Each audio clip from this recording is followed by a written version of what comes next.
Assalamualaikum warahmatullahi wabarakatuh. Hari ini kita akan mempelajari satu step ya yang ada di penjaminan kualitas hasil perikanan, di mana untuk step yang harus dilakukan di akhir-akhir penjaminan itu adalah melakukan inspeksi diri. Inspeksi diri ini biasanya juga dalam satu materi perkuliahan itu dijadikan satu dengan audit mutu. Namun untuk kali ini kita akan membahas satu persatu dari tahapan itu ya. Inspeksi diri ini adalah suatu audit yang dilakukan oleh internal perusahaan biasanya. Jadi ini dalam internal organisasi yang dimaksudkan untuk memastikan bahwa good manufacturing practices itu betul-betul telah berlaku sesuai dengan peraturan pemerintah dan sebagainya. Sedangkan kalau audit mutu ini inspeksinya dilakukan oleh organisasi independen yang ada di luar organisasi itu, yang fungsinya juga untuk menjamin pelaksanaan dari GMP dan juga peningkatan dari mutu yang nantinya dihasilkan oleh suatu organisasi. Tujuan dari inspeksi diri adalah melakukan evaluasi secara menyeluruh terhadap pengawasan mutu industri pangan supaya industri pangan itu tetap bisa memproduksi hasil produk pangan yang baik. Sehingga program inspeksi ini juga pada prinsipnya digunakan untuk mengevaluasi kelemahan dan apa yang perlu ditingkatkan untuk pelaksanaan good manufacturing practices tersebut. Di mana nanti jika ada temuan-temuan yang sifatnya perlu diperbaiki, maka ini akan memicu perbaikan yang nanti akan dilakukan oleh manajemen suatu organisasi. Kemudian untuk independensi supaya tidak merasa ada konflik interest dan yang lain, ini juga diperlukan nanti suatu inspeksi yang dilakukan oleh organisasi atau lembaga yang independen, yang fungsinya melihat secara objektif bagaimana penerapan dari pelaksanaan suatu sistem penjaminan di organisasi ataupun di suatu produsen produk-produk pangan. Kemudian dari situ ada beberapa yang harus diperhatikan. Dalam melakukan inspeksi diri, beberapa prinsip harus dipegang. Yang pertama adalah seyogyanya bahwa inspeksi ini atau evaluasi ini dilakukan secara berkala dan rutin, di mana bisa ditentukan dalam waktu misalnya 3 bulanan sekali, triwulanan ya, atau caturwulanan, atau semester, atau per tahun. Ini tergantung dari kebijakan suatu perusahaan tersebut.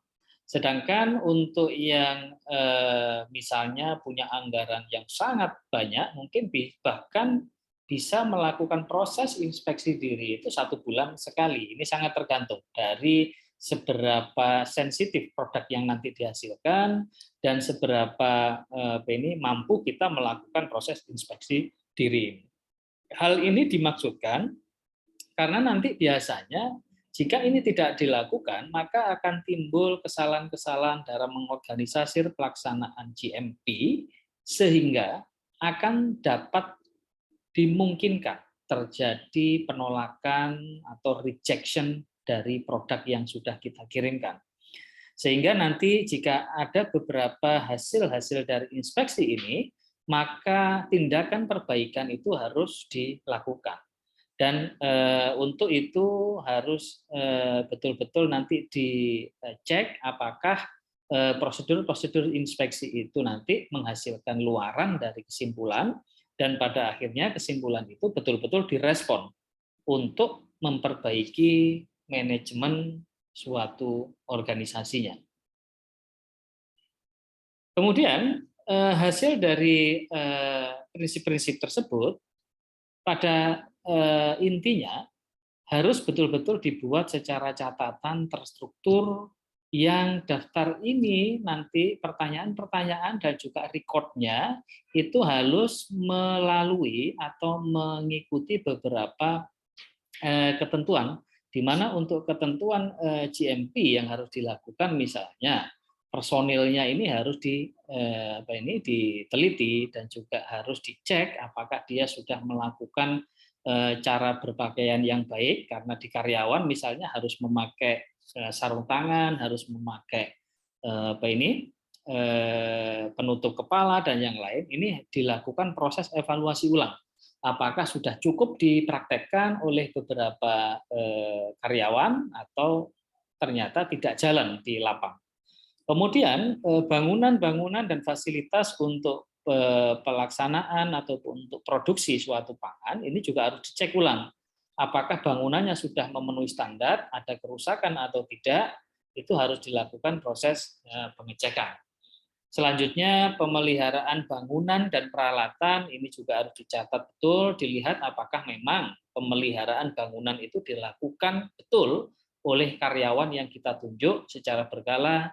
Apakah memang peralatan itu dilakukan proses sterilisasi misalnya, maka ini perlu untuk dilakukan inspeksi. Kemudian peralatan, pengolahan, pengawasan selama proses dan pengawasan mutu, apakah betul tim QC atau quality control dari suatu perusahaan pangan itu betul-betul berjalan sebagaimana mestinya. Jangan-jangan dia tidak pernah melakukan kontrol ke pabrik-pabrik atau ke proses, tapi hanya mendapatkan laporan saja, karena terkadang malas untuk jalan-jalan memeriksa, misalnya timnya di sana hanya menerima laporan saja. Lah ini beberapa hal yang seperti ini harus kita lakukan inspeksi yang fungsinya adalah untuk melihat apakah ada pelaksanaan yang kurang baik, apakah ada beberapa sarpras yang kurang baik. Pelaksanaan dokumentasi. Ingat kalau di HACCP itu ada 7 prinsip HACCP, yang salah satunya adalah dokumentasi, selain record keeping. Ya. Dokumentasi itu apakah betul dilakukan oleh petugas QC misalnya, recordnya apakah juga sudah dibuat dengan baik, itu nanti semuanya bisa kita lakukan inspeksi-inspeksi dan dicatat hasilnya. Pelaksanaan sanitasi dan higien misalnya, apakah memang kita amati, kita inspeksi karyawan yang masuk misalnya ke suatu pabrik itu dia menggunakan mematuhi protokol, misalnya harus cuci tangan atau tidak, harus misalnya tidak boleh menggaruk kepala ataupun yang lain, itu apakah dipatuhi betul atau tidak. Kemudian kalibrasi, apakah alat-alatnya itu sudah dikalibrasi atau belum, dan yang lain, ini semuanya dilakukan pengecekan pada intinya. Pengawasan label dan hasil inspeksi ini nanti kita cocokkan dengan hasil sebelumnya, apakah hasil inspeksi yang kita lakukan hari ini itu merupakan tindak lanjut perbaikan dari inspeksi yang sebelumnya sudah dilakukan.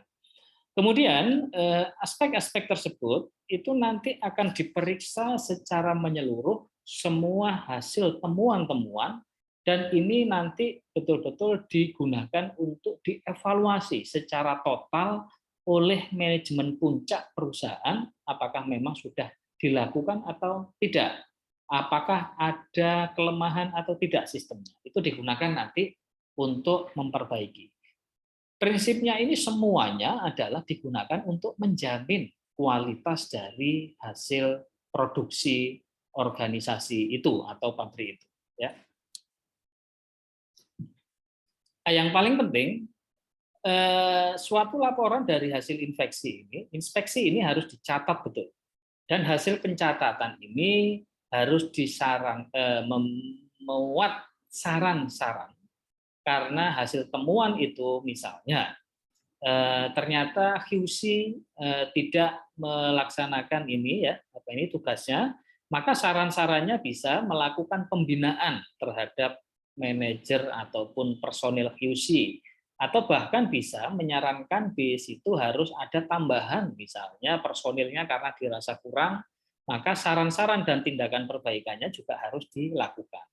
Jadi inspeksi itu dia tidak hanya melihat kelemahannya saja, tapi harus mampu membaca dan mampu menganalisis kira-kira apa yang harus dilakukan untuk memperbaiki dari temuan-temuan yang ada.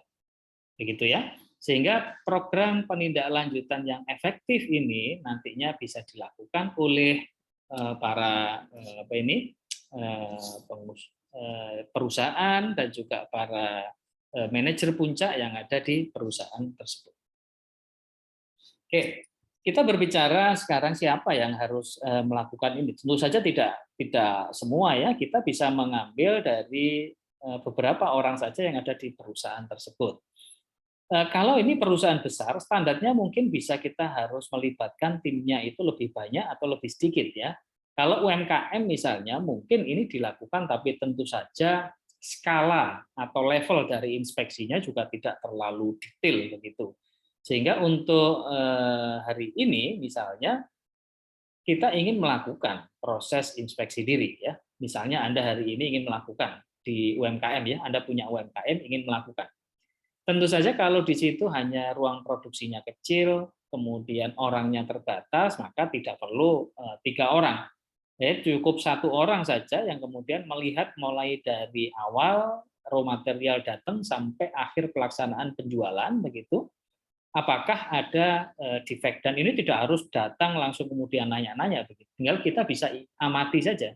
Kalau yang kelasnya UMKM ya. Tapi kalau nanti yang perusahaan besar, maka ini membutuhkan tim ya. Tim ini yang fungsinya adalah mungkin nanti spesifik hari ini kita coba lihat untuk yang misalnya pelaksanaan sanitasi higien oleh karyawan misalnya khusus. Besok kita coba lihat peralatan-peralatannya. Besok kita lihat praktek bagaimana tim QC melakukan dokumentasi dan record keeping misalnya. Itu nanti jadwal-jadwal itu bisa dilakukan oleh tim inspeksi yang dibentuk oleh perusahaan. Karena inspeksi diri intinya adalah dilakukan oleh internal di organisasi perusahaan tersebut. Ya, siapa saja yang ini dilibatkan? Biasanya ini quality assurance atau quality control dari pabrik itu biasanya diajak salah satunya ya. Sedangkan kadang juga mengajak orang yang dari produksi dan ada yang orang dari engineering. Engineering ini yang bagian merawat alat dan juga memastikan alat-alat perusahaan itu berjalan dengan baik. Ini yang seringkali harus dilakukan oleh para kita ya, oleh para peneliti dan juga oleh para researcher di perguruan tinggi. Itu sangat jarang ini riset-riset yang di kita ini, terutama di Fakultas Perikanan, itu jarang sekali yang meriset maupun melakukan penelitian terkait dari manajerial di suatu perusahaan begitu. Saya tidak tahu ini apakah di misalnya program studinya ini sosial ekonomi perikanan atau THP ini harusnya yang meriset. Tapi ini saya kira sangat penting untuk kita lakukan supaya proses dari inspeksi diri suatu organisasi pabrik itu bisa menjadi lebih efisien. Kemudian selanjutnya adalah tiap anggota harus mempunyai kemampuan secara independen dan tidak boleh misalnya mengamati di suatu ruang produksi dan ruang produksinya itu ternyata ada kenalannya atau kenal tetangga dan yang lain, itu kita tidak boleh mempertimbangkan itu dalam suatu penilaian. Jadi betul-betul harus secara objektif menilai, kalau bagus ya bagus, kalau kurang-kurangnya di mana dan harus memperbaikinya seperti apa. Ini yang tadi frekuensinya itu bisa dilakukan, tapi paling tidak ini mengikuti ya seberapa besar pabrik yang Anda punya dan juga seberapa banyak orang yang bekerja di situ. Tapi paling tidak minimal itu kalau bisa harus 1 kali setahun itu pernah dilakukan untuk melihat secara annual atau tahunan bagaimana pelaksanaan dari GMP kita. Kemudian frekuensi dan program ini juga harus bisa dilakukan tahunan atau nanti intinya mencakup beberapa hal yang terkait dari perbaikan dari semua, baik dokumen, baik SOP pelaksanaan maupun beberapa produksi yang dicatat ya. Kemudian aspek-aspek yang harus diinspeksi itu sistem mutunya. Jadi total keseluruhan dari sistem mutu, dia menggunakan HACCP atau menggunakan ISO atau menggunakan misalnya sistem POS, ada yang menggunakan BRC, British Retail Council misalnya. itu semuanya dievaluasi, mulai dari sistemnya yang mengatur secara keseluruhan dan banyak itu, personilnya, kemudian beberapa hal ini pengemasan dan yang lain, pestisida, bahan kimia yang digunakan, obat-obatan dan yang lain mungkin nanti ini perlu dilakukan. Kemudian yang terakhir adalah nanti laporannya ini dibuat setelah inspeksi. Jadi setelah inspeksi selesai, hasilnya kita tulis, kita evaluasi dan harus memberikan saran dari hasil evaluasi saja itu. Sudah baik-baik sajakah? Ada beberapa hal yang perlu diperbaiki kah atau yang mana? Kemudian kalau nanti ada beberapa hal yang perlu diperbaiki, maka harus ada tindakan pencegahan atau tindakan koreksinya. Harus bagaimana. Sehingga saran untuk perbaikan GMP itu sangat penting untuk dilakukan. Nah, nanti hasil temuannya akan dibagi menjadi 3 seperti ini. Ada yang membagi menjadi kritis, artinya ini sangat bahaya kalau tidak segera direspon. Gitu ya. Ada yang minor, ya, sedikit saja, atau major. Major itu temuannya besar, sangat bahaya, tapi tidak kritis. Artinya kalau memang menunggu 1 bulan lagi, seminggu lagi itu masih bisa. Tapi kalau kritis, misalnya kita temukan di suatu produk itu ternyata ada step yang memungkinkan, misalnya bahan limbah logam berat itu masuk ke dalam proses pangan, produksi, atau mencemari pangan. Maka ini termasuk menjadi kritis, karena kalau tidak, maka nyawa adalah taruhannya. Sehingga harus ini langsung direspon, dan pelaksanaan ini harus nanti betul-betul menjadi temuan yang harus direspon secepatnya oleh organisasi perusahaan tersebut. Nah, kalau sudah ditindaklanjuti, nanti hasil tindak lanjutnya itu ada 2, ya.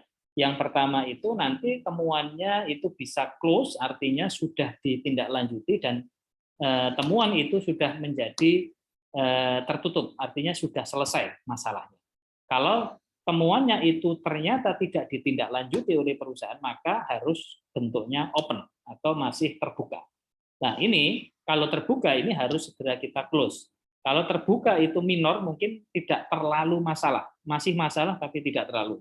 Namun kalau bentuknya itu kritikal, maka harus betul-betul close di saat itu juga atau dengan waktu yang sangat urgent untuk dilakukan. Jadi itu adalah salah satu kaidah-kaidah yang harus dilakukan dalam proses inspeksi diri.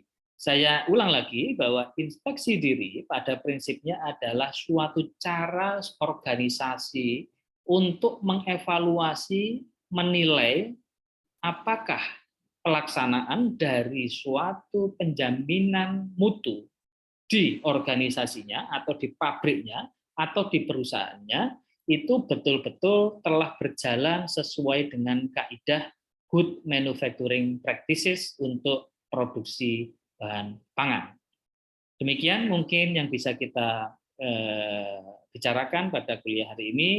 Saya tutup. Bila taufiq wal hidayah. Assalamualaikum warahmatullahi wabarakatuh.